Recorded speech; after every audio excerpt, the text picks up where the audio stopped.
In this video, we're going to be taking a look at dragon slaying and princess saving simulator, Tower Princess.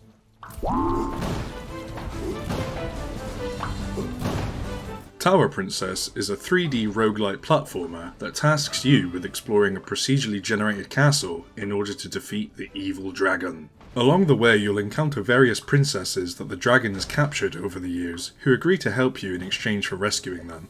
The game feels like it's leapt directly out of the PlayStation 2 and original Xbox era, utilising a strong cartoony aesthetic that makes use of vibrant colour palettes to keep the viewer captivated.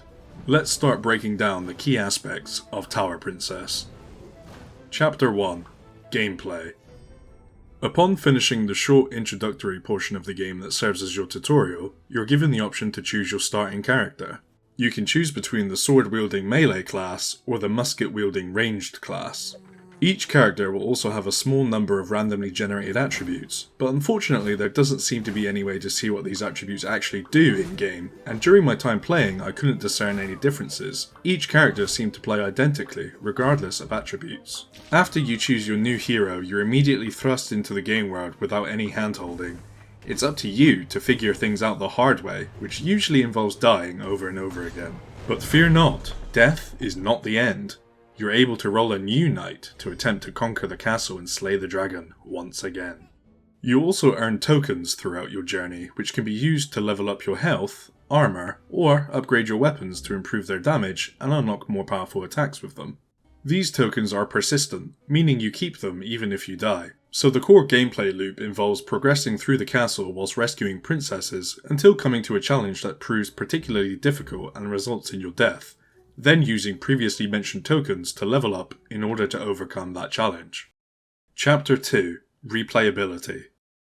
Replayability is a major focus point of Tower Princess, as you're supposed to play through the game once with each unlockable princess, of which there are 7 in total, excluding the tutorial one. Finishing a playthrough with a specific princess then removes the ability to use that princess again, and currently there doesn't seem to be any way of getting them back short of creating new save data and starting completely from scratch, which seems like a bit of an oversight on the developer's part.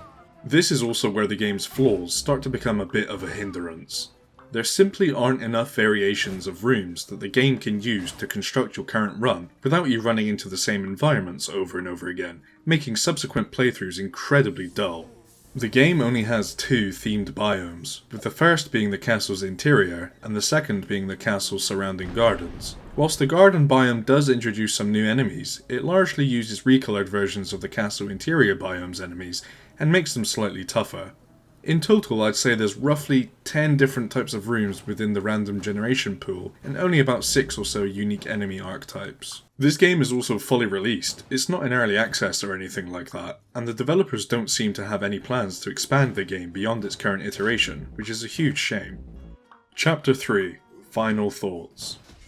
Unfortunately, strong aesthetics alone aren't enough to carry this game, and that's really the only thing that Tower Princess has going for it. One playthrough using one of the princesses took me just under 3 hours to finish, and after that I had no desire to play through the game again, because there's just not enough variation to keep the player hooked. For £15.49, or just under $20, I expect a lot more from a game like this, and there are a handful of indie roguelites out there much more deserving of your time and money, such as Rogue Legacy, Barony, Noita, and Hero Siege, to name just a few.